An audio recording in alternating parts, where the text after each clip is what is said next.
Hi, here we are, another Flat Earth Social, number 30, whatever, 8.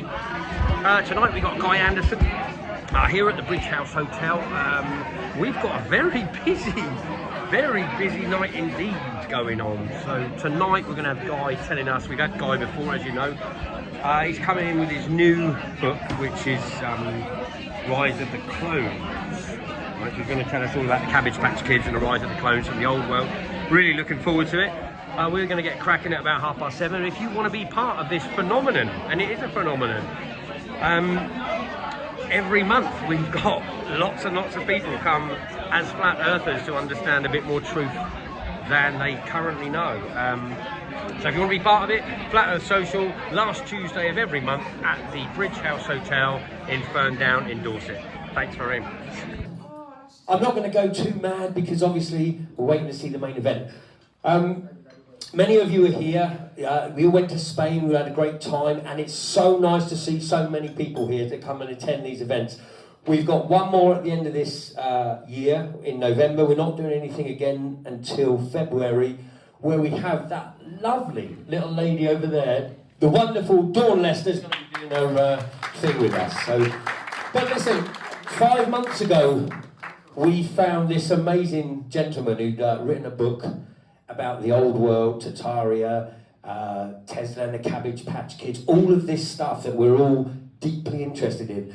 So it gives me great pleasure to bring back the wonderful Guy Anderson. Thank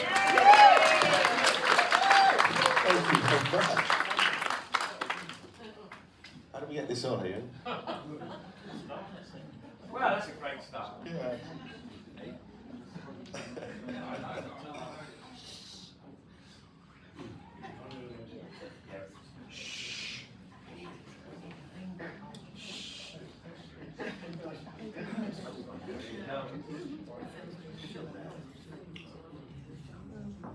Cool. Thanks, Simon. Can we get that any bigger? This is the actress to the bishop.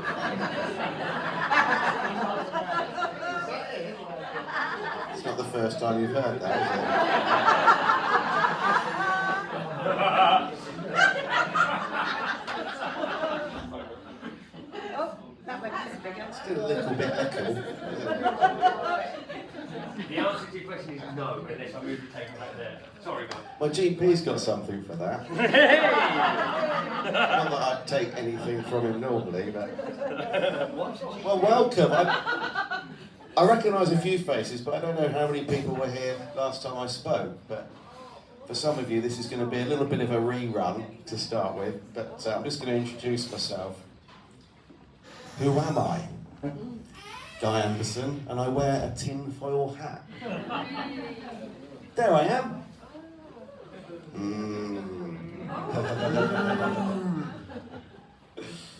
That was when I was allowed to go to the Freemasons, and that was the last time I went, actually. That was with my youngest son. That was 8 years ago. I hadn't been for a while, but I went back because he wanted to join the Knights Templar. And there's only one way to do that, and that's to join the Freemasons. So I got him in, I told him what it was really all about. He wasn't put off. And that's, on that occasion, actually, we found out Boris Johnson was going to be the Prime Minister 6 months before he knew himself. So this is the Grand Lodge of the United Kingdom. My secretary was the Prime Minister's advisor to the Met Police, and the people behind a flying squad from Scotland Yard. It just happened to be the lodge that I was invited to join, so I got to hear a lot of things, and incidentally got a warning, got a WhatsApp in December, 24th of December 2019, saying something's coming in spring, don't comply. It isn't aimed at us, it's aimed at ordinary people. That's how the Freemasons consider themselves. But obviously, you know, having said that, I met some wonderful people there. Some joined because they had lost their wives and they wanted a social circle. And it's a brilliant opportunity to do that. Some joined because they wanted to raise money for charity. And some joined because they wanted to exploit it. It's a very, very easy way to get promoted through the ranks if you're a serving police officer. 2 years after he joined, he stopped going. He said, "Dad, you were right. I don't think I can go anymore. It's not for me." And he was the youngest Freemason in Britain when he joined. And he's thrown it in, just like his dad and his grandfather too. A lot of people can spot that I've got a bit of ink on me. No. That's me. So I was a tattoo artist for years. I used to write for a tattoo magazine. I used to co-host a TV programme that repaired tattoos for people. My journey down the rabbit hole began when I was in my teens, in the 80s. But what I used to do years ago when I started tattooing was I would give people conspiracy theories to discuss, and then we found BitChute. BitChute became popular. So they were literally indoctrinated into conspiracy theories while I tattooed them, because they were a captive audience. They couldn't go anywhere. They had to listen. Some people left and never came back, and other people woke up during the process. But that for me, I think, was a really important part of my journey with conspiracy theories, watching the reaction of people. And anyway, my back went, got a slip disc, started writing, researching, and here I am now. So I'm retired, yeah, so that's where the ink comes from.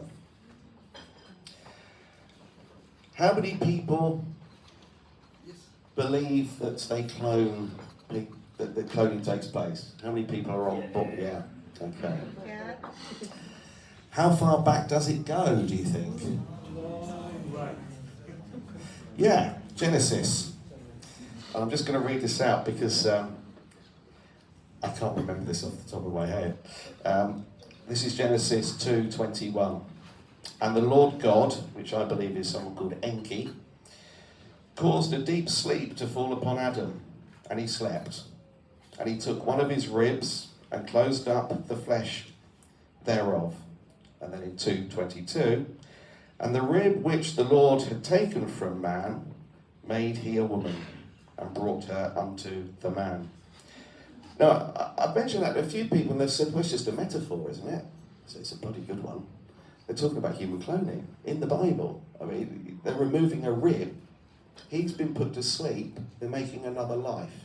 So, metaphorically speaking or not, they're describing the procedure to clone somebody else. So how far back does it go? We've then got the Epic of Gilgamesh. The Anunnaki, according to the Epic of Gilgamesh, came here. They brought with them a slave race called the Igigi, the little fella in the middle. They were brought with them to mine gold.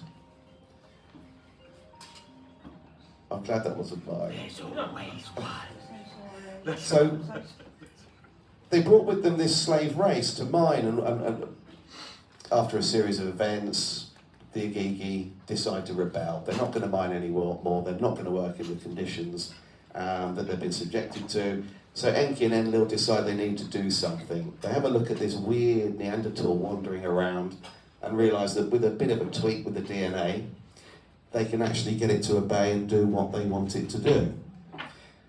That was the Homo sapien. Now, the Epic of Gilgamesh was dated at 2100 BC, or BCE. The Torah, which obviously a lot of the Old Testament's based upon, is 539 BCE.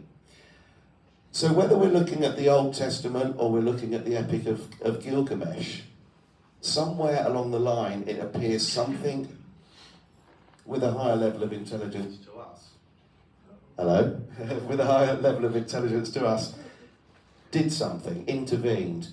That's one thought process or train of thought. The other, of course, is that, and this incidentally is the Epic of Gilgamesh, the other is that we look at Darwinism and that we evolved, that we were flapping around in the mud and slowly turned into what we are today.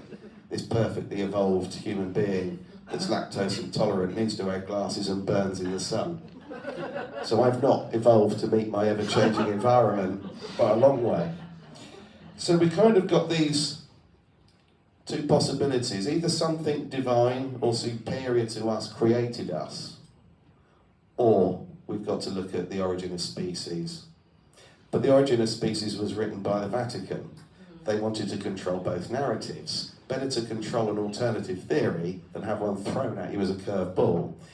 So I lean towards the fact that something far more intelligent than us put us here. And perhaps we are still a slave race right now. Debt slaves, perhaps. Now, a lot of people say that that God's word is the first word, that the Old Testament is the first biblical text, but it isn't. The Epic of Gilgamesh predates it by 1,500 years. So I do believe, and I personally lean towards the Elohim or the Anunnaki being responsible for us being here right now. So that isn't really a leap of faith. But when I ask people to consider the fact that cloning takes place and has done for a very long time, that can often be seen as one. But if we're looking at the Epic of Gilgamesh or we're reading Genesis, it's there in black and white. It's been there forever. You know, something made us. Something, and in the Bible, as I showed you, something took a rib from a being and made another life form. So how old is this technology? How long have they been able to do this? Is it a recent thing? A lot of people think that it's only just come around now. I don't think so. I started researching Tartaria about 5 years ago, and that was the last talk I gave here. It's a civilization a lot of people consider to be the Mongolian Empire, and that's because history was rewritten. But one of the issues with Tartaria was it was an echo of Atlantis. It was an incredible civilization. In biblical text, it's referred to as the millennial reign of Christ. A lot of historians, alternative historians, call it the Old World, or the classical world. But really, it's information, shared information passed on from Atlantis. It's how to harness energy from the ether, how to build using cymatics and understanding frequency. But it was wiped out. In the 1800s, when we first allegedly had the ability to take photographs, if you pick any particular town, this is St. Petersburg, but pick any particular town or city in the world, and at the same period of time the streets are empty, there's no one, there's nobody about. And there's a reason for that. The population in 1776 was 770 million people in 1776. In 1876 it had doubled to 1.35 billion. But what they don't tell you is 3.35 billion people died during the same period of time. That's quadruple the population that we started off with. How is that possible? How can you quadruple a population and then lose 3/4 of it? How can you possibly do that? Well, this is where the Napoleonic Wars came in. Napoleonic Wars and civil wars took place around the same period of time, and we lost an incredible amount of people, mainly men, that were sent off to go and fight. And the idea with that was, if they could get rid of the men, that left just the women and the children. So they introduced something called the Lunacy Act. And the Lunacy Act made sure that any woman that was a widow, that had children, would be considered insane. One of the stipulations on the Lunacy Act is if you lost your husband in battle, you were considered insane. Your children then became property of the state, and they were shipped all over the world to start again. And incidentally, people often wonder, what did we do with the bodies from Tartaria? The people that fell, where are all the bodies? We ate them. The bodies were shipped back to Britain from the Napoleonic Wars, and they were used as fertiliser. So indirectly, we actually consumed them. A lot of the teeth were used for dentures. The bones were used for china, bone china. And a lot of the skulls were put on display in catacombs all over the world. A lot of people just think of Paris, but there are catacombs everywhere. So they got rid of the previous population and had to start again. We then had outbreaks, cholera being one of the larger ones. We had famine, genocide, and disease. And there are those figures for you. It's not possible in traditional terms, or methods, sorry, to repopulate to that extent when you've lost 3/4 of the population to start with? How do you end up doubling it? There's got to be some sort of divine intervention taking place. Otherwise, the numbers just don't stack up. And this is where we come into something called the Cabbage Patch Babies. I don't know if anyone's heard of these. Well, in the 1800s, a series of postcards became really popular up until the early 1900s, and they depicted babies being born out of cabbage patches. And these postcards started off in Germany, moved across Europe into England, and then became really popular in America as well. And there are hundreds of them if you search online. But interestingly enough, they're also known as repopulation postcards. And the reason they started off in Germany is because they're connected to the kindergarten, a garden that grows babies, children. And there are hundreds of them, absolutely hundreds of them. And then they start to get a little bit darker. Now, some of these postcards start advertising children as being for sale, and that's when it starts to get a little bit unpleasant. And again, there are hundreds of these online, and these are called repopulation postcards, but you can put in babies for sale. And these are all, obviously all in French, but they're saying, I won't cry, I promise I'll love you. And children were being shipped as well through the mail. You could actually buy them and get them shipped. They were being transported through the mail system. You could win a child in a raffle as well. In Paris, that was quite popular. So all of a sudden, we've lost a lot of people, and now we've got these postcards suddenly appear depicting children being born from cabbage patches. And then along comes the first narrated movie of all time, and it was produced, starred, and written and directed by a French secretary who had only worked for a film company for two years. And by film company, I mean she worked for a company that manufactured film. They weren't a movie company. The first film Alice Guy Blache produced, directed, and starred in was called The Cabbage Fairy. And it depicts her growing babies from cabbage patches and then selling them to middle class and upper class couples. The second film was called Midwife to the Upper Classes, and you can find them on YouTube. They're still out there. And what's interesting is the first movie to ever be made, the first narrated movie, The Cabbage Fairy, was inspired by her going to the World's Fair in Paris and seeing an exhibition called The Incubator Babies by someone called Dr. Martin Cooney. That's where she got the idea from. The problem is, the film came out a year before the exhibition took place and the incubator babies existed. So once you start digging into this, something strange is going on. We've lost 3/4 of the population. There are streets empty all over the world. There are no adults anywhere. Suddenly there are a lot of babies. They're coming from Germany. We've got this sudden use of this term kindergarten. And it looks like, from the research I've dug into, that the technology that was used to put us here right now has been held by a certain group of people for a very long time. And I believe that that's the Rothschilds. And I believe that because Marduk, who's also known as Amun-Ra, when Amun-Ra fled, who was Amun-Ra, Marduk was Anunnaki, he was the son of Enki. When he fled, he said he was leaving everything behind. The power, the technology, the wealth, everything in the world to his children. And his children, the children of Ra, were referred to in English as the Rothschilds. Nothing's really changed. There are certain families that believe that they have a divine right to rule, and they still do today. So I firmly believe that this technology isn't new. The ability to clone. We know that we can clone now. We know we can clone your pet. And I'll go into that in a bit more detail in a moment.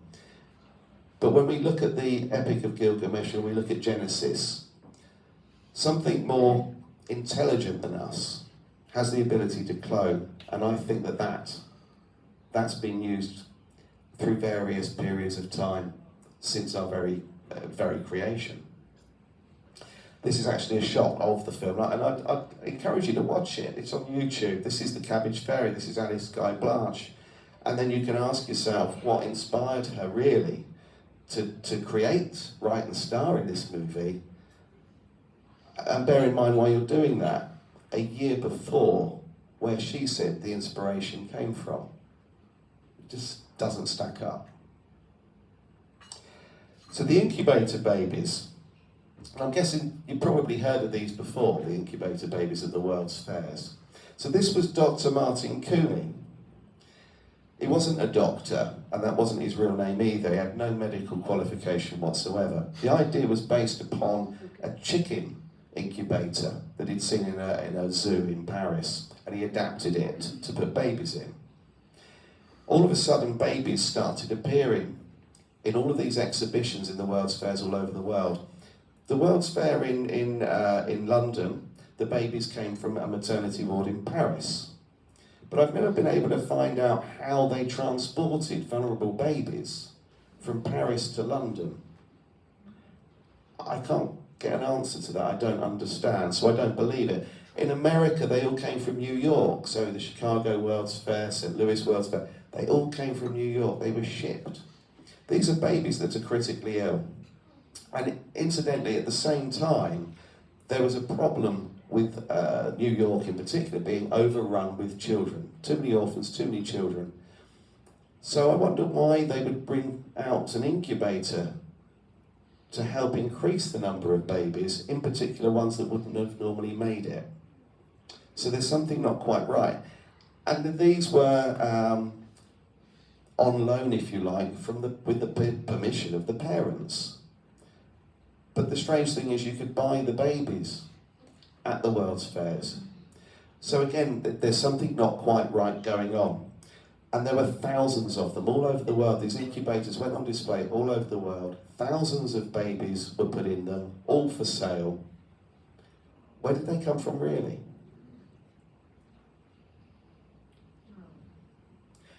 What was interesting is one of the marketing straplines for the incubator babies was, everybody loves a baby.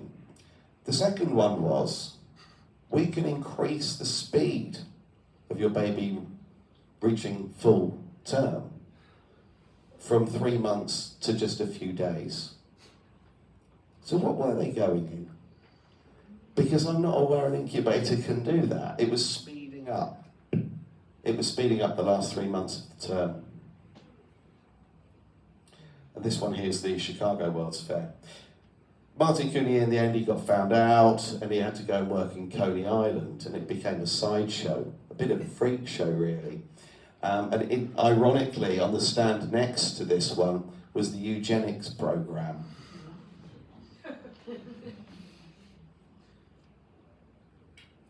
Artificial foster mother, baby incubators in the Berlin exhibition. So it was, like I said, it was everywhere.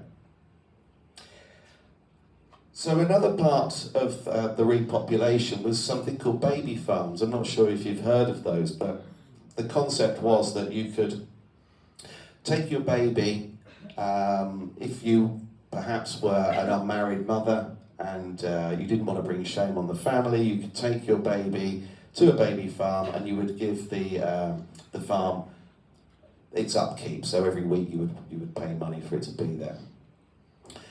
What they did at the baby farms was they didn't give you your baby back. Your baby would be shipped off. So a lot of people did go back. Some were sent there because they were in financial hardship. They couldn't afford to keep the baby at that time, and they were hoping to go and get it when circumstances improved. But quite often they would go back and the baby had gone. And they were being shipped to Australia and America without the knowledge of the parents. This is someone called Amelia Dyer. She's the most notorious serial killer in the history of Britain. She ran the largest baby farm, and it was actually operated secretly by the government.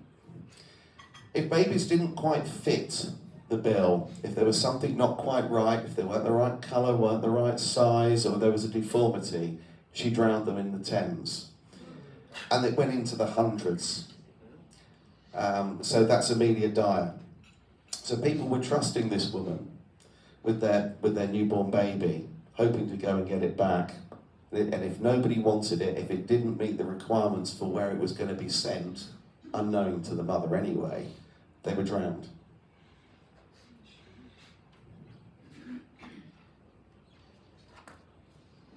So with the Cabbage Patch Kids, a lot of people instantly think of the duck. Sorry. Don't be.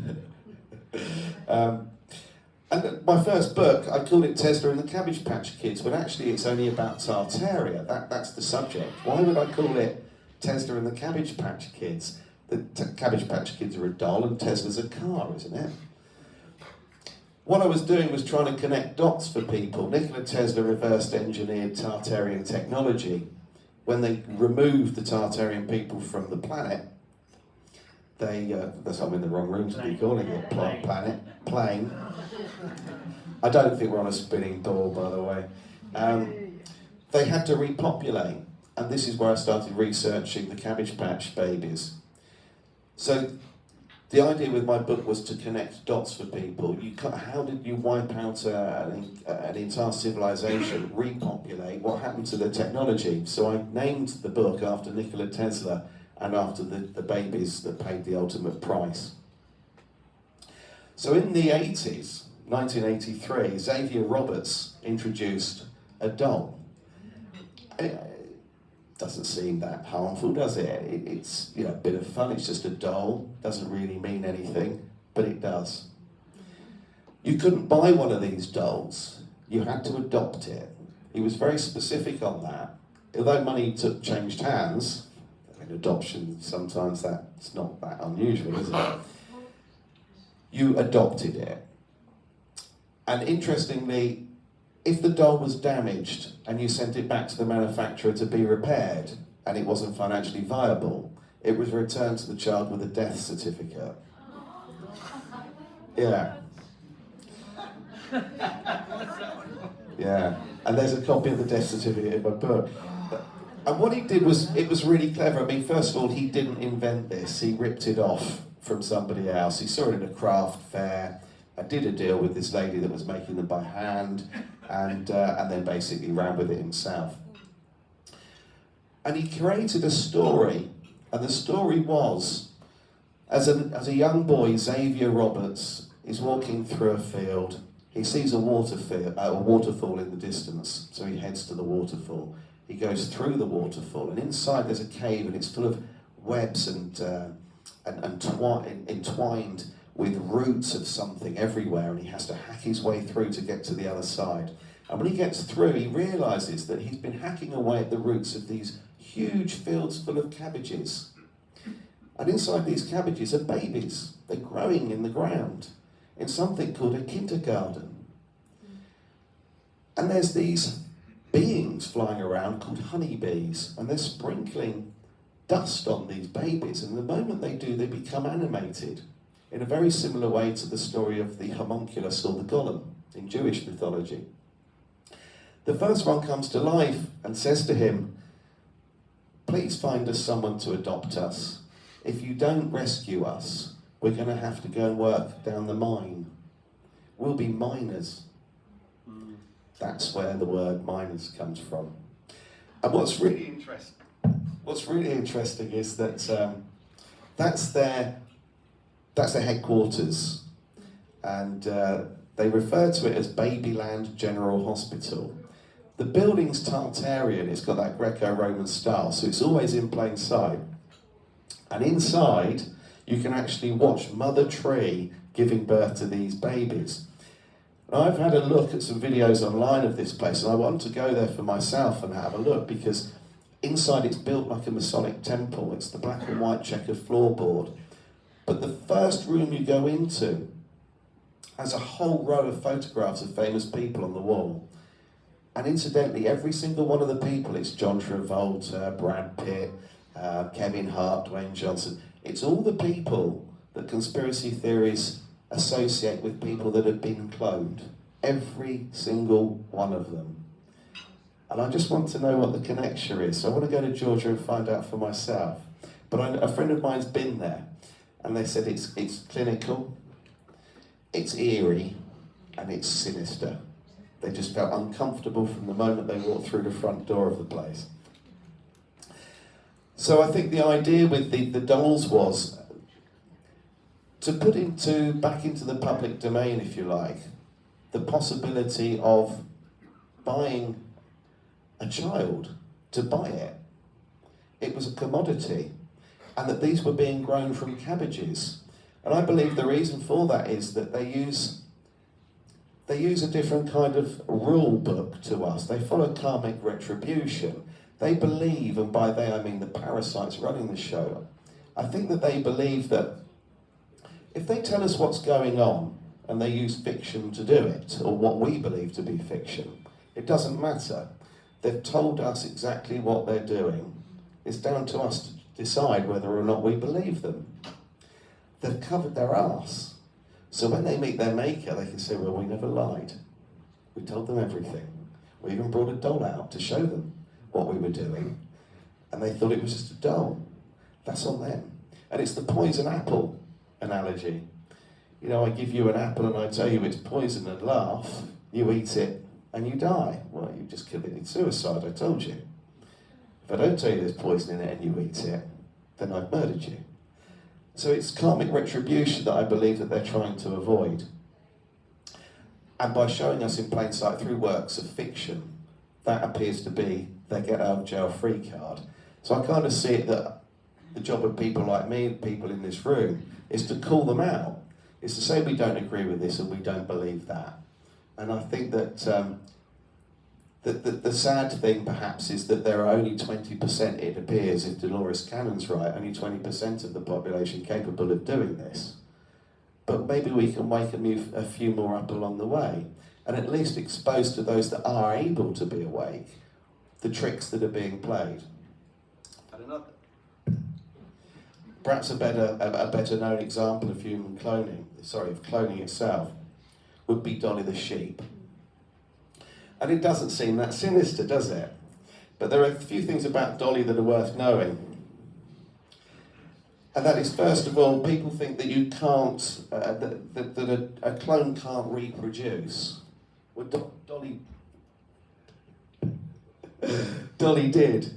Dolly had 6 lambs while she was alive. I didn't know that. Yeah, and she had 2 sisters as well, 2 siblings. So yes, Dolly did reproduce, and you know, if the research that I've uncovered is true, and if what they say in the Epic of Gilgamesh or in the Old Testament is true, then if clones can't reproduce, what the fucking hell are we doing here? The best one, I got one today saying, I've been looking into clones, and I know you've been looking at it for years, but I've been told they don't have fingerprints. Where did you get that from? Well, I read it somewhere. I said, did you really read it somewhere? Actually, I think it might have been a dream. So Dolly the sheep, why is she called Dolly? Because she was made from a mammary cell. And here, Ian Wilmot, who was the embryologist, was a fan of Dolly Parton. So that's why she's called Dolly. But what's interesting with Dolly the sheep is not actually what they did there, but it's where they did it. This took place at Roslin Institute in Edinburgh, named after Roslin Chapel. And people believe that the real masters of cloning are the Knights Templar, that it is they that have been keeping hold of this sacred technology, this sacred knowledge on behalf of the Rothschilds for a very, very long time. And that's where it's been hidden. So again, in plain sight, Roslin Chapel, Roslin Institute, the first cloned mammal. There it is, Roslin Institute and Roslin Chapel. So you can kind of start joining the dots together yourself. But it's not the first time that a clone publicly took place. They actually in the 50s cloned a tadpole. But and since then there have been a lot of other cloning taking place. Another example of clones being able to reproduce is this particular horse here. It's a barrel racer. Now this barrel racer, his name's Scamper, he actually lived to 35 years old. So he was the world champion barrel racer. He was a clone. And until he died, he was the most successful stud in America. So again, it kind of dispels the can myths reproduce or not, but that Scamper there and lived to 35 years old. Do you recognise this man? No. I'm from that country. Are you? Yeah. Oh, well, sadly, it's a beautiful country. You've just got a lunatic in charge, haven't you? Yeah, psychopath who, well, he doesn't look quite right, does he? And I would question whether or not that's actually a human being. So a lot of people say he's been cloned, but it's just not right, is it? So this is, I'm probably going to pronounce his name wrong. Javier Milei. I never know whether to say Xavier or Javier Milei. So this is the president of Argentina. His 4 dogs, they're English Mastiffs. They're all clones. He paid a company called Clonaid $50,000 for each one. It's not a secret. It's not a conspiracy. He talks about it. It's online. You can read about it. Yeah, Clonaid. Yeah. I've been digging into Clonaid for 13 years now. Yeah, they're a real company, all right, and I've had an interesting conversation with them as well, but they won't come on my YouTube channel. So yeah, $50,000 and they'll clone your dog. And my eldest dog, he died in February, and I was offered the same service, but actually we decided to opt for having him turned into a synthetic gemstone instead, so we can keep him with us. And that's a whole nother story about the crown jewels and synthetic, what you can do with the ashes of your enemies. Anyway, so yes, President of Argentina with his cloned dogs. Conan, his Mastiff, died. He got 4 new ones made.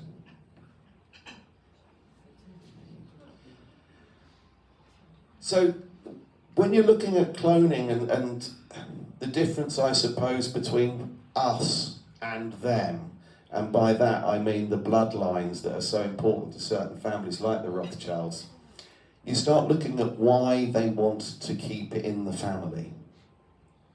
And of course we're talking really ultimately about inbreeding. And perhaps the most famous is the Habsburgs.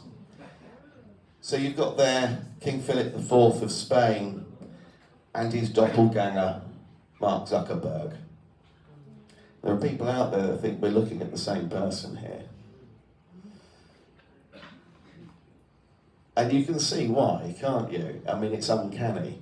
Do they get another go? Do they get to come back and try something else next time? Do they just keep cloning themselves? Next time I want to be a rock star. Next time I want to be an actor. You know, it's difficult to tell, isn't it? But the Habsburgs are probably the most famous inbred family of all time. Here's the son of King Philip. So this is, this is Charles II. He couldn't talk until he was 4 years old. Even into his adulthood, people couldn't understand what he was saying. He dribbled constantly. He married his 14-year-old niece. He was known as the Bewitched locally because of how he looked.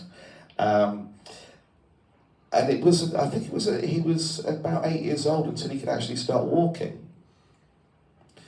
And he was so buggered up, really, that actually what he did is he exhumed members of his family to sit with him so he could talk to them at night. He got them dug up so he could just talk to them. Everything was wrong. So he'd taken inbreeding, that particular bloodline had taken inbreeding to a whole nother level. His sister died at 21. He died, I think he was about 38 years old when he died. None of the children made it, unfortunately. But what's interesting, I'm just going to read you a couple of bits from his autopsy. His body didn't contain a single drop of blood. His heart was the size of a peppercorn. His lungs were corroded. His intestines rotten and gangrenous. His head was full of water, and he only had one testicle, which was as black as coal. So inbreeding clearly doesn't always work that well. Today, though, there is actually one person. This is someone called Kimberly Colt in the middle. She's the most inbred person in the world. You can't find pictures of her online, but you can find the story. And I put the guts of it in my book. What's interesting with her is they're based in New Zealand, by the way. They live in New Zealand, and I'm just going to give you some statistics here. Sorry, a few facts here. Her eldest daughter had 6 children with Kimberly's father. So she had 6 children with her grandfather. Her younger sister Martha, which is the lady on the left, she had 5 children with her father, Tim. And Betty, the youngest on the right, had 12 children with her father. By the time Kimberly was born, her father was not only her father, but her grandfather and her great-grandfather as well. So that's the Colt family. Now, we've all seen films like Wrong Turn, and sometimes people live so remotely that there isn't an alternative, and inbreeding tends to happen. And obviously, from what I was saying earlier on, there are bloodlines that are vitally important. So I did some digging on the Rothschilds bloodline when I was looking into cloning. And I got some information from someone who wouldn't give me their name. It was an MI5 document.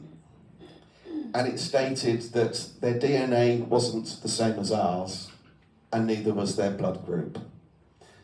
And I said, are you saying that it's alien then? He said, well, it's alien to us, yes. It's not human.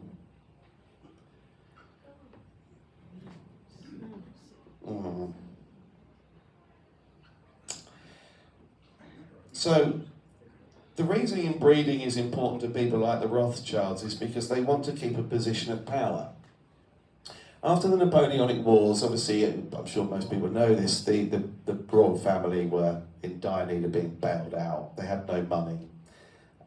So along came Mayor Amschel Rothschild and said that he would bail them out and he'd pay the debt for the Napoleonic War. He didn't care what the terms of the repayments would be. He wanted one thing. He wanted to cede every monarch to sit on the throne from that point on.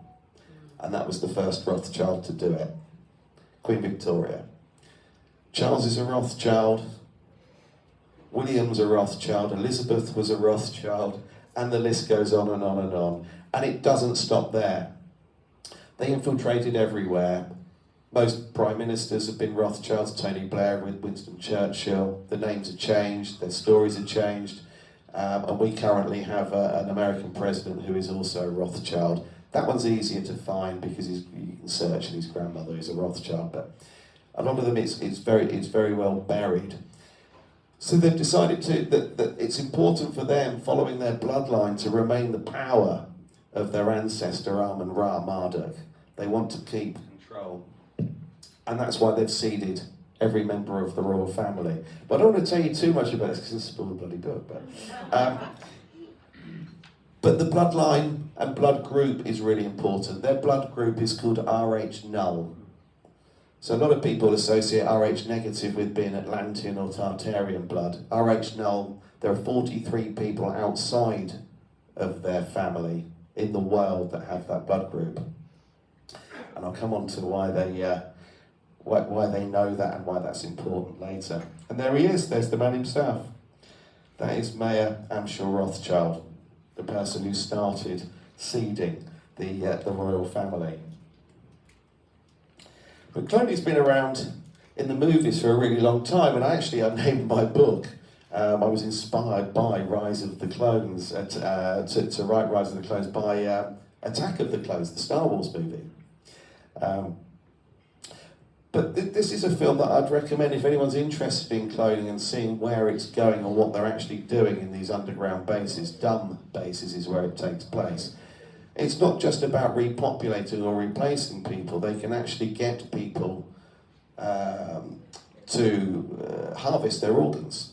So if you want to make sure you're never ill and you want a constant supply of blood, you might need a new kidney or a heart or a lung at some point in the future. You get your own clone made, and as and when you need to access bits, it's available. And this film is actually a remake of a much older film, At the Island with Ewan McGregor. I'd recommend people watch it. It's on most platforms, whether you've got Netflix, Amazon Prime, whatever. You might find it on YouTube as well. And that shows you actually the entire process. And what's sad about this particular film is that the clones are aware, and they think they're inside this facility because some weird pandemic has occurred and everyone's dying and they're all contagious. So they've been taken into this place to be kept safe from everything. What they don't realise is they were produced and manufactured there and they can't get out. But these two escape and find the people that actually paid for them to be created. The people that actually paid for these two characters to be cloned didn't know they were doing that. They thought they were funding stem cell research for them, but they didn't know that they had these mirror images of them, genetically twinned. So I would recommend that. And again, I think it's to do with, it's always in plain sight and they're using fiction. But one of the more famous films about cloning is The Boys from Brazil. The Boys from Brazil. It's weird, isn't it? It's just you. It's dodgy, guys, sorry. So they tried to clone Hitler. Has anyone seen this film, The Boys from Brazil? No? You've got to watch it. I mean, it's old, you've got to bear with it. But it's definitely worth watching because, you know, this is from the 60s and they're trying to clone Adolf Hitler and get him back up and running.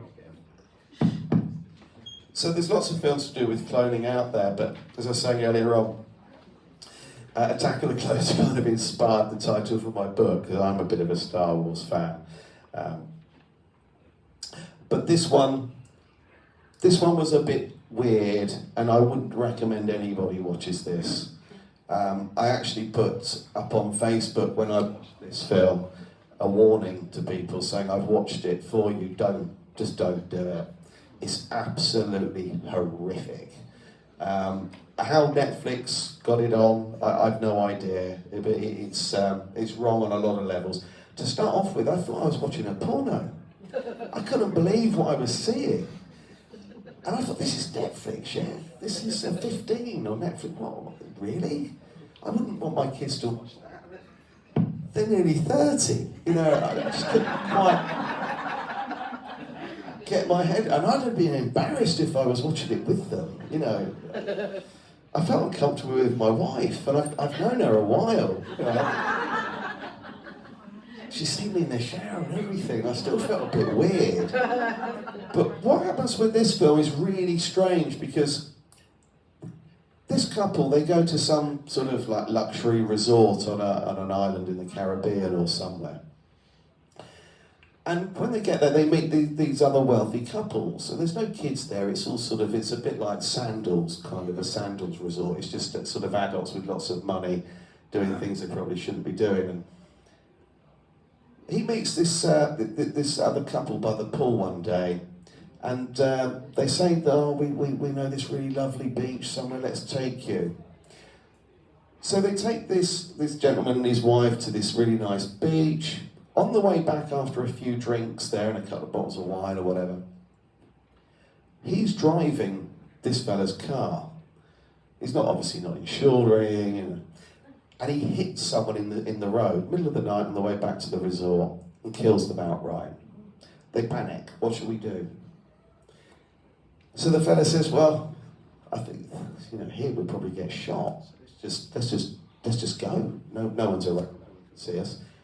Well, the next day, the police come to the resort and arrest him and say that there was a witness, someone saw what you did and saw you, you know, drive off after you'd hit this person who killed them. Takes him to a police station and says, you've got two options here. Death here, you know, you've killed someone, death is worth death. So we're going to have to take your life, you're going to be executed for what you've done. Or, for $50,000, if you pay us now, we'll clone you and we'll publicly execute your clone and you can go home and no one will know. And it turns out, as he realises, all of the people go to this resort every year to kill each other and kill other people. And then the clone takes the death penalty. And it goes on and on and on to an extent while they're there that he ends up killing a few more people. And then the last scene is his wife and him stood there, and neither of them know if it's him. And that's kind of the dilemma I'm at. I often wonder, with cloning, does the clone know that they're the clone? How could they know?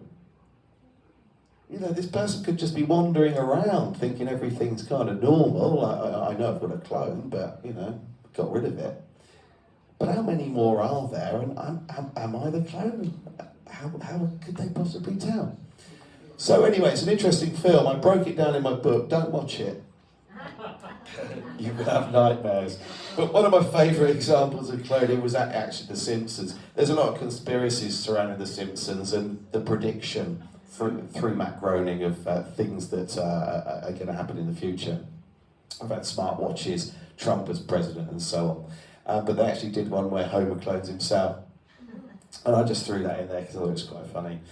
So where does all this information come from? Celebrity cloning and cloning centres. It's actually through someone I speak to occasionally. He was very, very outspoken in 2012, and then he disappeared. And he's not the same person now. I don't think he's been cloned. I mean, he's not. He's a broken, very, very broken man. His name's Donald Marshall. And if anybody knows Donald or knows of him, he's father's high-ranking Illuminati. He's involved in Hollywood. He's very big in America. Very, very wealthy family. Donald claims that he was cloned when he was a child. And he was taken to a dumb base. And what happens there, according to Donald, is when we all go to sleep at night, our clones get to do whatever they like. So he's stated, and he's done this through 2 different lie detectors, that he has watched the clone of the Queen executing people, chopping them up, stabbing them, and then disposing of them. And that's what they do in these dumb bases. It's a place where I get myself cloned, and the clone goes and does all of these nefarious things, and I don't have to get my hands dirty. And then the information is uploaded to me when I go into REM at night. So I'll wake up with the memory of what I did last night and had great fun doing it, but I wasn't there. My clone did it. And he's been hacked to death. He now has a heart problem. And that's because what they've been doing to him, when he started speaking out in 2012, and he's everywhere. If you go online, type in Donald Marshall, whether you're reading his books on Amazon or you're on YouTube, BitChute is probably a better place to look. Donald has been subjected to some pretty horrific things, and he's been tortured for it. But what they do is, the idea with the clone is, I have a mirror of me, a twin, but it's not the same as me. It hasn't experienced what I've experienced, so the information's uploaded, and that's something called the Lazarus Project. I'll tell you a bit more about that in a moment. So when I go to sleep at night, all of the information from me is sent to the clone. So if you meet the clone tomorrow, the clone knows everything I do. It's up to date. It knows what I did today. If that clone's abused, beaten, tortured, and some sorts of weird satanic rituals take place as well in these places. They're all in DUMBs, in the underground military bases. If I start speaking out, or let's say I'm a famous musician and I decide I don't want to do that gig and I'm not going to release another album, I've had enough, they'll upload the memory from the clone to me, and then I'll have a heart attack, die in my sleep, or have an aneurysm the following day. Or I'll wake up in pain if they haven't killed the clone. And Donald's been talking about this since 2012. That's Donald, or his clone, on the album of a Megadeth, the front cover of a Megadeth album. And that actually is a picture of his clone that has been stabbed to death. And that information was then uploaded to him, and he now has a heart condition as a direct result of that. He actually sleeps in a Faraday cage, so they can't get to him. So it all sounds a little bit far-fetched. But hopefully my book will explain it in a little bit more detail. One of the first people Donald talked about was Britney Spears. And sometimes these stars will show us what they're going through. And again, I think with a little bit of help from, you know, the parasites, the deep state, they want to show in plain sight what's really going on, but through fiction. Britney Spears went through hell and back. We know what happened to her. She freaked out. Apparently this all took place in a dumb centre, and they then brought out the video of her clone killing her. And the song's all about her being cloned. And she's not alone. One of the most outspoken people to have been cloned is an American rapper called Kid Buu. And in interviews he's actually given his serial number. You can go to CloneAid and check the serial number, and it is the serial number for his clone. And that's him there with his clone. You can't tell the difference. He's quite outspoken about it, but he's worth looking into. He's done quite a lot of interviews. And he actually said that there are a lot of people that his clone has seen at CloneAid in Canada. And there are two of them there. And they have what's called a handler. So one's in charge, and the other one is kind of adolescent to an extent. So there you've got the real Dwayne Johnson who has been cloned, but that's the real one with the clone. Because they're adolescent, they can't be left to get on with it. You know, they're months old. You know, they're not fully developed. So you'll always see them with a handler, and they often speak out about this. Kevin Hart has actually said, I don't know if you've seen him, he's publicly said, he was asked on CNN, how come whenever I turn the TV on, Kevin Hart's there? Then there's another movie coming out with Kevin Hart, and then I look on Twitter and you're tweeting, and you're on Facebook, you're on YouTube, you're a press release here, there's a launch in Australia, and you're there. And he said, he told the world 3 years ago, I've been cloned, there's 3 of me. I've told you, I keep telling you, you're not listening. You can, you know, YouTube it, these interviews are out there. He keeps telling people, but no one wants to know. And the same is true of Will Smith. And that's the real Will Smith with a clone of Martin Lawrence. That's Martin Lawrence, Martin Lawrence's handler. And you'll find that there's a really interesting piece of footage which is still on YouTube of those two, and I've got the exact date and what to look for written down. They're a press release from filming the last Bad Boys movie. And if you see Martin Lawrence, he hasn't got a clue what's going on. He's totally unaware. Will Smith's doing all the talking, and that's because he's his handler. You'll always see them with someone else, and they'll often be quite quiet, and they look a little bit like they're not quite sure what's going on. They're waiting for the other person to decide. And this has been going on forever. Perhaps one of the most famous people to be cloned is Michael Jackson. He was severely disfigured in the Pepsi commercial. The person on the right-hand side is Michael Jackson, and the person on the left is his clone. Now, Larry King interviewed, just after Michael Jackson allegedly died, he was interviewed, Dave, he calls himself, Dave Rothenberg, was interviewed by Larry King about Michael Jackson. And I'd urge everybody here to go onto YouTube, BitChute, whatever platform you use, type in Michael Jackson, Dave, watch the interview. It's only a few minutes long, and you'll know straight away. As soon as he opens his mouth, he takes full control of the interview, immediately goes into a defense mechanism, mode, about Michael never did anything wrong. Michael was a lovely person. You know, everyone's got him wrong. And I was his childhood friend. He met me in a hospital when I was burnt as a child, and we never stayed apart. We were together forever. But the only problem is, there's one photograph of Michael with a burns victim that is allegedly Dave, but it's not.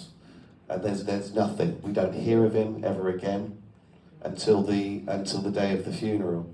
So Dave, that's Michael Jackson. You probably recognise these two. I kind of used to have a bit of time for the one on the right, never for the one on the left, obviously, William Rothschild. But the person on the front isn't who you think he is. Mr. Beckham is long gone. Look at the man on the right. Is that David Beckham? No. To me, every time I look at the new David Beckham, I see a young Burt Reynolds. Can anyone see that? It's a bugger, isn't it? Because now that's all you're going to see. That's all I see now. So yeah, Beckham's gone, and the new David Beckham is now obviously speaking on the platform for the World Economic Forum. What's interesting is this is the launch of an ambulance that was donated by the London Freemasons. Yeah, obviously, you know, that is where I was a Freemason. They don't turn up for the launch of a helicopter. You don't get two people like that to turn up for that. This was the first time the new David Beckham was put out there. And I used to work with his sister's boyfriend. And I'm telling you, that is not David Beckham.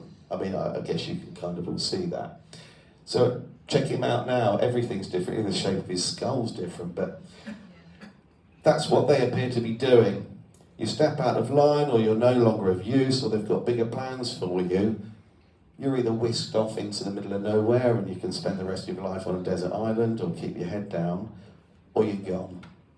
Zuckerberg's been replaced. A lot of people say he's in a dumb base, that the one you see. He made a few silly mistakes. He actually did a speech a little while ago at a lecture where he said, he started off by saying, "When I used to be human." You'd see, yeah. So sometimes they can't help it, it comes out. But yeah, so there are some real famous ones. And I guess, you know, most of you probably know Biden was replaced a long time ago. The fella on the left is obviously Joe Biden, the one on the right, I have no idea what that is. But even Donald Trump, I don't know if you saw the interview he did with Joe Rogan, but he said that he's even slower than the original. He said Joe Biden was slow, this man's even slower. He talks slower, he thinks slower, he acts slower. And he said, and when you give a speech and have to mention my name over 114 times, there's a malfunction somewhere. And then they shut the interview and then resumed it shortly afterwards. So you can see that Joe Rogan, you know, he's controlled, but I don't know Trump, I've never met him, but I don't trust the man. But I did enjoy him saying that because it confirmed a lot of people's suspicions that Joe Biden is no more. The first person to allegedly be cloned, which in Hollywood terms is called selling your soul to the devil. Selling your soul to the devil isn't quite what you think it is. It's not literally selling your soul. It's giving the Illuminati, and it is the Illuminati that run this. It's giving them permission to clone you. So the idea is something like this. My friends and I are really wealthy. I've got a thing about, I don't know, let's say Katy Perry. And I want her to come to my dinner party, and I want all my friends to eat off her. And then I want them to do whatever they like with her. Well, I'll just get a few clones made then. They sign their soul to the devil. That contract with the Illuminati is permission to be cloned. Frankly, they don't need permission. They'll do it anyway. You know, often people are drugged, wake up, and you know it's too late. But he was the first person to do it. Now Robert Johnson knew what he was doing. He exchanged the opportunity to gain better guitar skills for being cloned. But there are a lot of other people. Bob Dylan was the person to first speak about it in 2004 on 60 Minutes. He actually said he made a deal with the devil. He sold his soul. And he actually referred to it that the person that he made the deal was the chief commander in this world and the one we cannot see. And this guy had a bit of a breakdown on stage when he told everybody he'd been cloned. He said that this was in 2009, And he said, I sold my soul to the devil. It was a really crappy deal. And since then he's been, as we know, Kanye West has been ostracised. I'm not a fan, but there are famous people throughout history that appear to have just returned. So this is Eminem, the rapper, and the fellow on the left is from the First World War. These are what we call doppelgangers. And I wondered, is it just a coincidence? Or like I said earlier on, do these people get to come back? Are they just having another go? Do they wear out this body and then have another go as something else? And there are hundreds of them. If you search online, Jay-Z, you've seen this one before. And what's weird about this, the fella on the right, this is just a random person in Harlem around the time cameras had just come out. People weren't going around taking random photos. The camera was quite an expensive and rare thing to have at the time. You wouldn't just randomly take photos of just anybody, and some of them are just too scary for me. And there are people out there that think this is immortality, that I'm talking about immortals, people like the Count of Saint Germain. But I don't think so. I think they're just having another go. But this is actually one of my favourite ones. I think that one's uncanny. Eddie Murphy, yeah, it's brilliant, that one. Now this one's an interesting one. This is Katy Perry, and this, I believe, is her clone. This is, I can never pronounce her Zoe's surname, is it Deschanel? Deschanel. Yeah, it's the same person. Katy Perry is obviously heavily involved with Bill Gates. They bought Bragg's, haven't they, the apple cider vinegar manufacturer. She's been messing around in a tin can with Jeff Bezos, which is strange, why her? But yeah, a lot of people believe that that's her clone. And it's kind of been put into plain sight in Disney as well. Disney actually has an engineering lab, and this was discussed on a TV programme, and that's the best image I could get, so apologies, I know it's really blurry. But this is a programme called Today Now in America. It's a morning light TV breakfast show. And this is Jim Haggerty who hosts it. And he had on someone called Dr. Andrew Rourke. Dr. Andrew Rourke, and you can Google this. Google him. He is Disney's lead geneticist, and he said that they actually make their own stars in the lab. Have you seen this? Yeah. Yeah, so I did a little bit of digging on this. And he said that the most successful one that they've made so far is model number 6831-A, known as Mitchell Musso from Hannah Montana.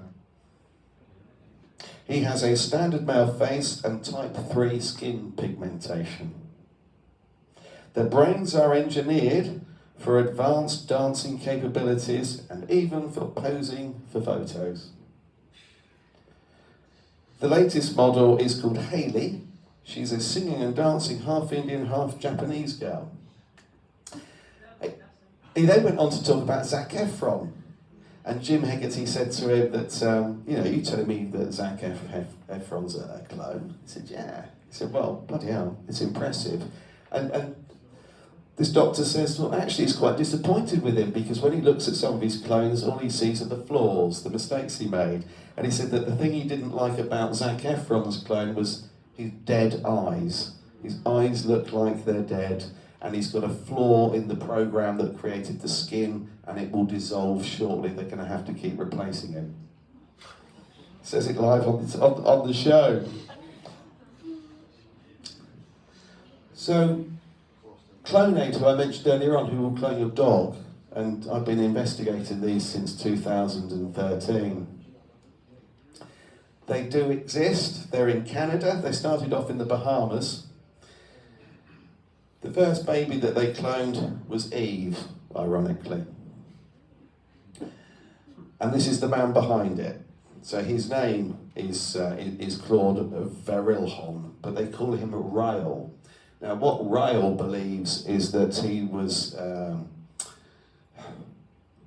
approached by the Elohim. They came and appeared and told him that he was going to be a prophet and that they wanted him to introduce cloning to the world. So he formed a religion called the Radian Movement. And he's a bishop of this, and that's when he changed his name to Rome. So in 2002, he produced the first human clone publicly. And as I said, her name was Eve. So I've spoken to them. You can go on their website and you'll see all of the services here. So I'm just going to read them out. This is on their website. All you've got to do is fill a form out, and then they'll contact you normally within 48 hours. Services provided: reproductive cloning, that's an exact replica. Cloning of deceased loved one. Stem cell research. Replacement organs. Assisting for infertile couples. Project Lazarus. Project Lazarus is memory transfer. Yeah, you're about to croak. They'll make another one of you, and they'll transfer all of your memory to it. So not only does this person look identical to you, everything's the same. They'll even like what you like and dislike what you dislike. Absolutely everything, even if you have an allergy. But the one they're most popular for is livestock cloning, pet and livestock cloning. So in the States, that's what they're best known for. They're based in Canada, but they do the cloning in Mexico because there are no laws there. They also do something called a spiritual clone, which they guarantee will have the same soul. So it's, they exist, Clonate, so check them out. When I first started digging into them, I couldn't use my Wi-Fi. I couldn't use broadband to access their website. I had to use, at the time for my mobile phone, I was using 4G, because I couldn't get it was BT. BT would not let me access their website. So I don't know who your service provider is, but you might find you have to look at their website on your phone. But there is a form, you can fill it in, and you'll have some fun when they contact you, that's for sure. But obviously there are a lot of protests about whether or not we should clone. And this was actually taken outside their office in Canada. And you can see the symbol there. They're associating and connecting it with the German kindergarten and cloning taking place there as in more recent times. And it kind of links us to Ancestry.com. Now, I don't know how many people have done it. I did it. I sent my DNA off because I was told that my mother's father wasn't really my mother's father. And I'd heard a few rumours, and I wanted to make my family tree, so I did it. It had just come out, this option. So I sent my DNA sample off, and I got the details back, and it connected my family tree to another one, and I found this fella that from Ukraine, actually, Crimea at the time. Turned out to be my grandfather. I spoke to my mum knew, and away we go. And I didn't think anything more of it, apart from an awkward conversation that I kind of, to a certain extent, wished I hadn't had, because the person that I thought was her father taught me how to draw. He taught me how to drive, he taught me how to roll a flag. And he was a really lovely old East End boy. And he just used to treat me like I was his son. And to find out in my 40s at the time that he wasn't really my grandfather was kind of something I didn't really want to hear, to be quite honest. But anyway, Ancestry.com. I don't know if anybody here trusts them. Yeah, well, obviously I'm pleased to hear that. Yeah, well, it's actually Blackstone, but yeah, spin-off. So it's Larry. Yeah, it's a good old Larry thing. So they actually started off in 1985 as a magazine. And it was quite innocent. And then, unfortunately, they sold out in 1997 and became a web service. And that expanded in 2012 to become what it is today. And it was bought by Blackstone in 2020 for $4.7 billion. So why would Blackstone want to buy a genealogy provider? Was one reason for that. They put most of their investment into bioweaponry. If you want to find out who's got what blood and the DNA of people, you can then specifically target certain groups. And you can bring out all sorts of pandemics, viruses, bugs, and that's actually what they're doing. They're also doing a couple of other things. One is they're creating a false history for people. 80% of the people that go onto Ancestry.com will be given a family tree past 1800 that isn't true. And the reason for that is 80% of people don't have ancestors past the 1800s. They were put here in the 1800s. There was nothing before then. So they're giving people this sort of false sense of security, a fake narrative that their ancestry goes all the way back. I can trace mine back to Joan of Arc, I can trace mine back to Julius. You can't. And every other person you meet in the street is a descendant from one of the kings of England. I've even heard Danny Dyer coming out with it. But they're doing something else as well. So not only does this cover a few bases, because a lot of people when they research their family tree will find that the parish records don't go back that far. There was a fire, there was a flood, they've been destroyed, they can't find anything. That's 80% of the population. But they're also looking for something that I mentioned earlier on. They're looking for people who are RH null. I know one person that's RH null, and that's a fellow called Michael Lee Hill. He's an American musician. You'll know his father. His father's called Eric Clapton. He's been on my YouTube channel. It's an interesting interview. As soon as they found out he was RH null, he became a remote viewer for the NSA and has worked at NASA since. Until he spoke about it. And now he's got 2 detached retinas and he's had to have facial reconstruction. So Ancestry.com serves one purpose, and that is to one way or another trick us. They're either doing it by giving us fake ancestry, or they want our DNA to look for people.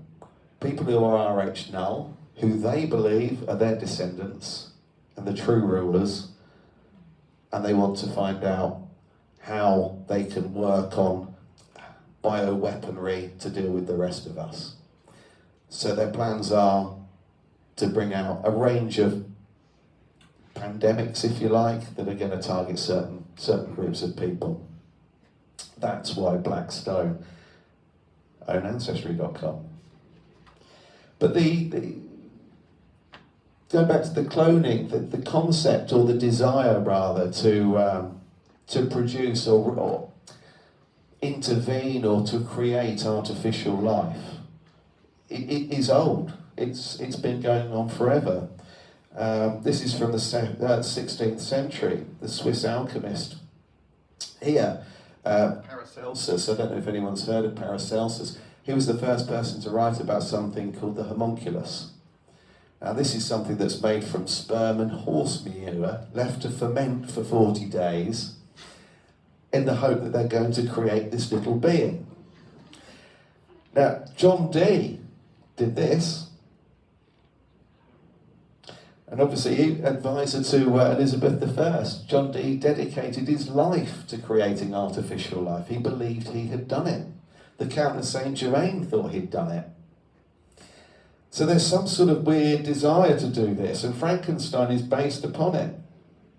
The story of Frankenstein actually comes from Mary Shelley. That comes from Johann Ferdinand Kurt von Kufstein, who in the late 1700s claimed to have created 10 homunculi, and that's who Mary Shelley was inspired to write Frankenstein from, by reading his research.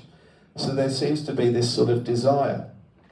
There's also something called the golem. Let's see if I can find him. No, I've gone the wrong way. So in Jewish folklore, there's something called the golem, which is the Jewish belief that, in Jewish tradition, the belief that you can create a life. And the golem is obviously, a lot of people will associate it with Lord of the Rings as well, but it's actually a reference to it in Harry Potter too. And what they believe is that you make from clay, just as the Bible says that we were made from clay, you make from clay this figure, and then you carve into the forehead the real name of God.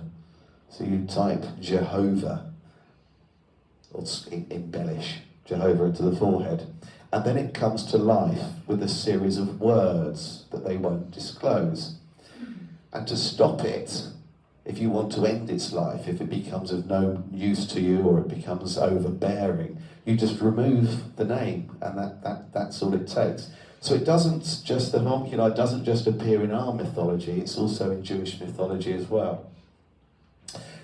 And the Count of Saint Germain, who apparently is the person on the right as well, also referred to as the wandering Jew that spoke to Jesus when he was carrying the cross. And Jesus said, I don't know if you know this story, probably a lot of you do, but Jesus is carrying the cross, he stops for a break, he's tired, and this man comes up to him and says, you shouldn't stop, you should keep walking. And he says, well, in that case, you're going to spend eternity walking until I return. And that's the Count of Saint Germain, to live eternally and to witness everybody he loves and gets close to dying, and him carrying on without them. So never being able to have a real relationship with anybody because he knows he'll outlive them. He'll outlive every child, he'll outlive every partner. And that was the price he paid for what he said. So even the Count of Saint Germain dabbled, allegedly, in it. So the conclusion kind of is that the desire to create human life seems to go back, if we look at the Anunnaki, 250,000 years.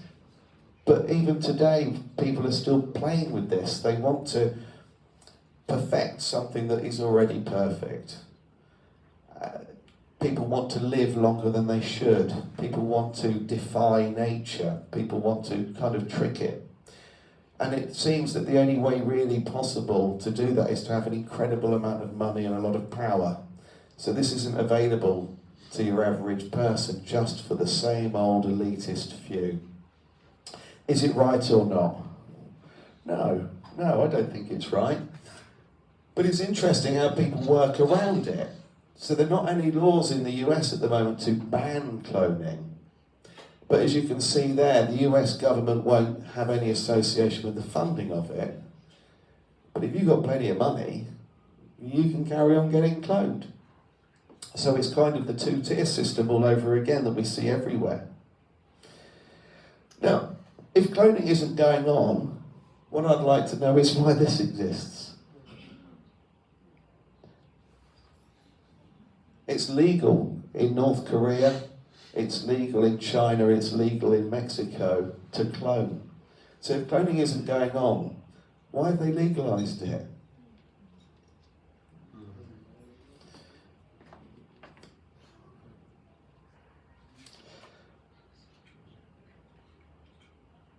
It's a big business, and I think that that kind of is really the nuts and bolts of it. And as I said, I think it's been going on a very long time. I think it's something that people should look into, and I think everybody here should have a little go on CloneAid's website.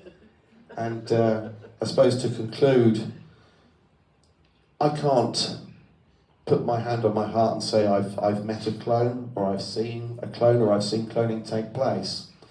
But I'd like to know how you can quadruple a population in a period of 100 years. I'd like to know how we got here, and I'd like to know why CloneAid are providing a service that they'll take money for if it doesn't happen. So for me, cloning's very much alive and well, and I think it has been for a very long time. That's it. Thank you.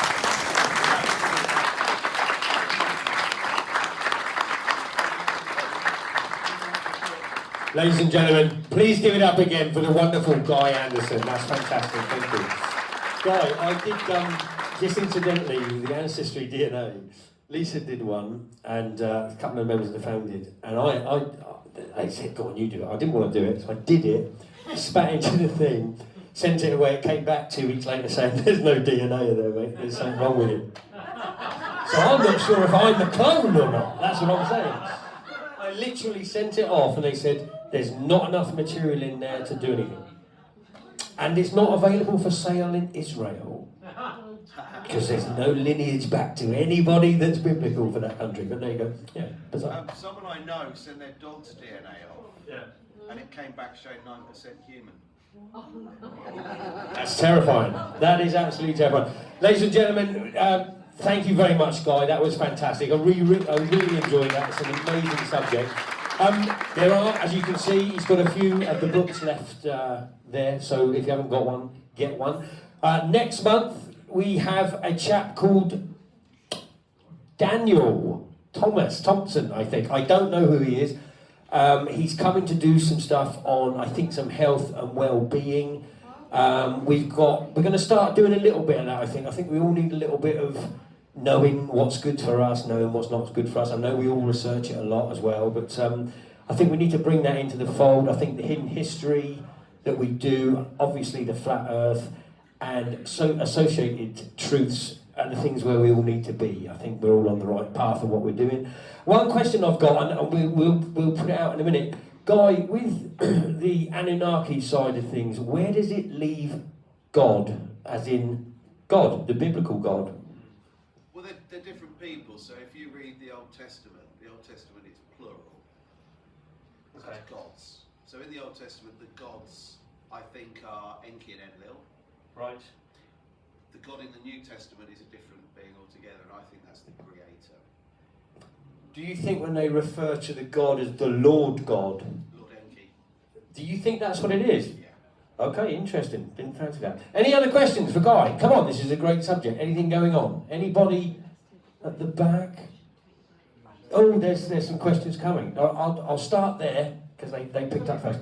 Right, ladies first. I'm just curious if you've come across any information about how they transfer memories from a clone to a person. Yeah, so that's Project Lazarus. And that, I've broken it down, my book is quite complicated, but that's a service on Clonade's website, if anyone's interested in seeing how that works. So they actually tell you how that happens? Yeah. That's in the Rise of the Clones? Yeah. Okay, I've got it. So Yeah. I've only just started reading it. Yeah, so yes, that's Project Lazarus. So when you go into REM, when you go to sleep at night, that's when the transfer takes place. But how? I'll read the book, but yeah, I've just... How do they do it? Yeah. Yeah, I'm not going to tell you because it's but it's, yeah. I've got the book, I'll read it. It's a lot easier than it sounds. We're all connected. Yeah, just some of us, well, most of us don't have that ability anymore, but with the right technology, that connection can be fully restored.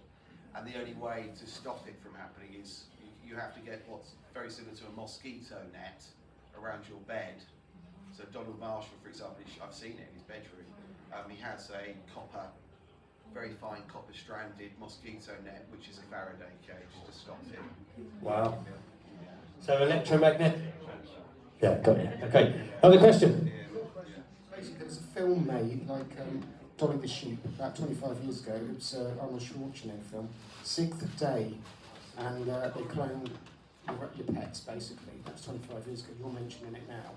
That was done 25 years ago. If you watch the film Sixth Day, it's really good and explains what's going on. And same with The Island, really good fun. They're both really good sci-fi films, and they've got great meanings as well. So. Didn't know about the other one. I'll watch that. 6th Day. Questions? There were one at the front. I'll come back. It's me. Have you ever been to the Body World exhibitions? Yeah, I went to the one I tattooed out in Holland. And I went to the one in Amsterdam. Von Hagen. So the people I went to an exhibition in Brick Lane in London about 25 years ago, and they've got, people have donated their bodies to science, and they've been plasticized, so you can see the whole of the, circularity system. It's unbelievable. There's pregnant horses and The horse, yeah, I've seen different it. stages of embryos and stuff that are pickled in jars. But I wondered if there's some hooky stuff going on around that to do with cloning and stuff, if you're allowed, because you can sign up to donate your body at the end. And I remember thinking, this doesn't seem very ethical. No, and the thing that connects that to kind of cloning is failed attempts. So failed attempts at cloning were often kept in jars by people that were very wealthy and powerful, and their nickname is pickled punks. And, there's a photograph online of Leonardo DiCaprio, quite young, with a cigar in his hand, with a pickled punk, and people collected them, and some kings in Europe had hundreds of them in jars. Yeah, so yeah, it's the same kind of thing. Something weird. Yeah, collecting a curiosity that to us would be a little bit. Yeah, it was quite gruesome, but really fascinating. Yeah, I've seen the books. And they're still going, aren't they? These exhibitions are still going. Yeah, I think the one in Holland, I think the one in Amsterdam. Yeah, I believe so. I'm coming around the room. Guy, this might be a very simple question. I just wanted to know when some. Now I have that problem here. So if somebody sort of signs that they're sold over and now is going to be cloned, do they go then through the process of seeing the little baby growing into an adult, or can they actually clone somebody one-on-one? It's speeded up, yeah, so it doesn't take forever. But the basic service is, so there's 4 types of cloning. So the replication cloning is natural, so it's 9 months, and yeah, so it's birthed naturally, usually through a surrogate mother.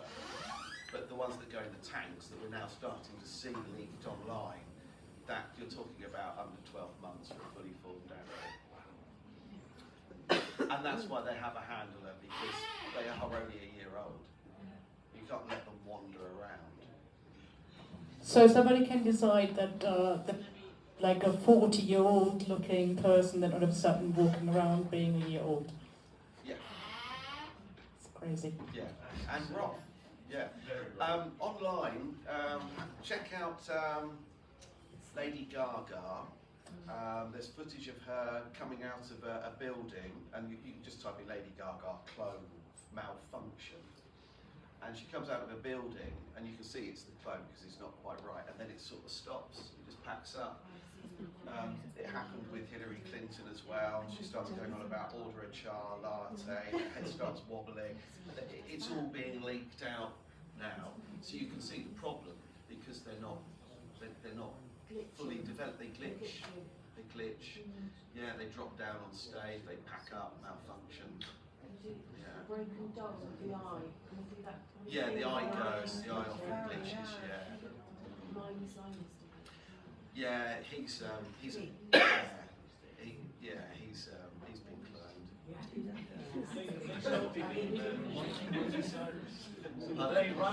Mikey Cyrus.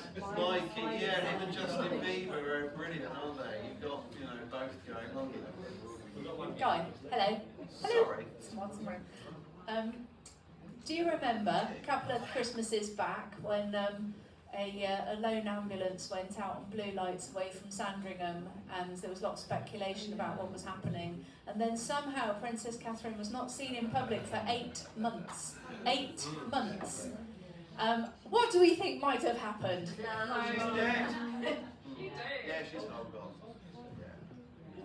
Interesting They stuff. replaced them. She served her purpose. Just like Diana, they get to a point that they've done what they needed them to do. They can now get somebody in who will do exactly what they're told.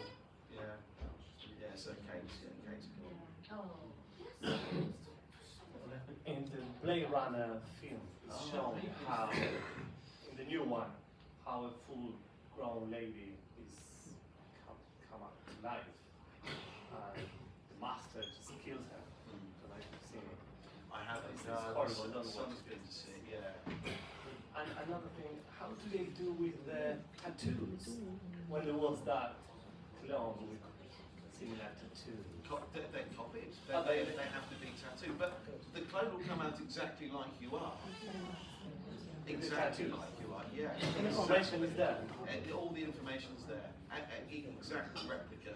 But they will have to, as you get more, they will have to tattoo the clone. Updated. Yeah. And that was the problem with Michael Jackson, because his nose had been burnt during the Pepsi commercial. That's why the nose had to be Made. yeah, and that's why it never looked quite right.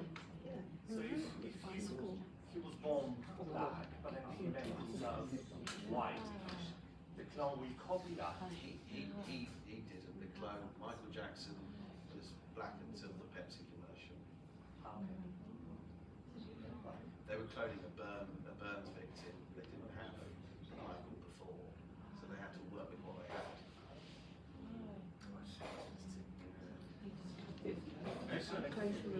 Excellent. Any more questions, anybody? Before we wrap it up? Any more questions for anybody? No. Right, well. Once again, Guy, thank you very much indeed, and we'll see you again soon. Don't forget, if you need his book, go and see him afterwards, and I will see you all next month for our last one of the year. Thanks, guys. Thanks very much for coming. Appreciate it.